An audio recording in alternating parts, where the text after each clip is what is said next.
அதாவது 3 சலுகைகள் இருக்குது டிக்கெட் டு ஃபினாலேயில். ஒன்று பார்த்தீங்கன்னா பெஸ்ட் பர்ஃபார்மருக்கு ஒரு பாயிண்ட்டு, பெஸ்ட் பர்ஃபார்மர் 2 பேர் தேர்ந்தெடுப்பாங்க, 2 பேருக்கு ஒரு பாயிண்ட்டு. அதேமாதிரி அதிகமான கேஷ் யார் வச்சுருக்காங்களோ அவங்களுக்கு ஒரு பாயிண்ட்டுங்க. இப்போ தினேஷ் பெஸ்ட் பர்ஃபார்மரில் சூஸ் பண்ண போகிறார், அவருக்கு ஒரு பாயிண்ட் கிடச்சிருச்சு. அவர் டிக்கெட் டு ஃபினாலேயில் ரேஸில் இருக்கார். அர்ச்சனா டிக்கெட் டு ஃபினாலே ரேஸ்லேருந்து வெளியேற்றிட்டாங்க, இந்த கேங்கெல்லாம் சேர்த்து அவங்கள வெளியேற்றிட்டாங்க. பட் இருந்தாலும் அவங்க பெஸ்ட் பர்ஃபார்மராக வராங்க.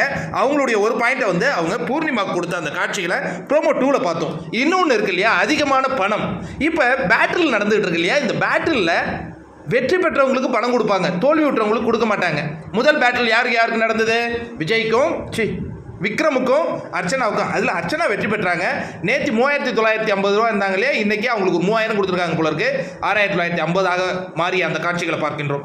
அதற்கு அடுத்த பேட்டில் பார்த்தீங்கன்னா மாயாவுக்கும் ரவீனாவுக்கும் நடந்தது. மாயாவுடைய பணம் அப்படியே இருக்குது, ரவீனாவுடைய பணம் இன்க்ரீஸ் ஆகிருக்கிற அந்த காட்சிகளை பார்க்கிறோம்.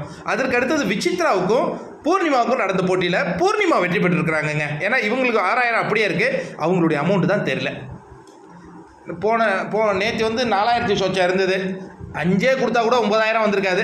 மொத்தம் ஒரு 7000 சொச்சம் இருக்குன்னு வச்சிங்களேன், 4 3 7.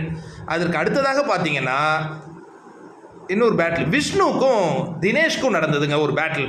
அதில் வந்து விஷ்ணு வெற்றி பெற்றிருக்கார். தினேஷனுடைய அமௌண்ட் அப்படியே மாறாமல் இருக்குது, விஷ்ணுவுக்கு அமௌண்ட் மாறி இருக்குது. அதன் மூலமாக விஷ்ணு வெற்றி பெற்றிருக்கிறான்னு தெரியுது. இன்னொன்று நிக்சனுக்கும் விஜய்க்கும் நடைபெற்ற போட்டிங்க. இதில் நீங்கள் யோசிச்சு பார்த்தீங்கன்னா இதில் தான் நிக்சனுக்கு ஃபேவரட்டிசம். அவெல்லாம் பக்காவான ஆளாக தான் ஸ்கெட்ச் போடுறான் போல இருக்கு ஆள். நிக்சன் ஜெயிச்சிருக்காரு விஜயவர்மா அப்படிங்கும்பொழுது நமக்கு வந்து சர்ப்ரைஸாக தான் இருக்குது. ஏன்னா விஜயவர்மா ஒரு நல்ல கொரியோகிராஃபர் கூட, நல்ல நடன ஆடக்கூடியவர். இந்த பையன் தலையைகளே போட்டுன்னு எதை ஆடுவாப்புல. இதில் ஓகே, இந்த தொட்டு பேசணும் ஓகே, ஜென்ரலாக அவ்வளோதான் அவரால் பண்ண முடியும். பட் அவர் வெற்றி பெற்றிருக்கிறாருங்கிறது எனக்கு ஒரு ஆச்சரியமாக இருக்குது. அதனால் அவருக்கு பணத்தை எவ்வளோ அள்ளி கொடுத்துருக்காங்க பாருங்கள். 6000 சொச்சம் 6200 என்னமோ இருந்தது, 9300. அப்போ டிக்கெட் டு ஃபினாலேயில் தினேஷ்க்கு ஒரு பாயிண்ட்டு, பூர்ணிமாவுக்கு ஒரு பாயிண்ட்டு, நிக்சனுக்கு ஒரு புள்ளிகள் கிடைத்திருக்கின்றன என்பது இதன் மூலமாக நமக்கு தெரிய வருகிறது நண்பர்களே.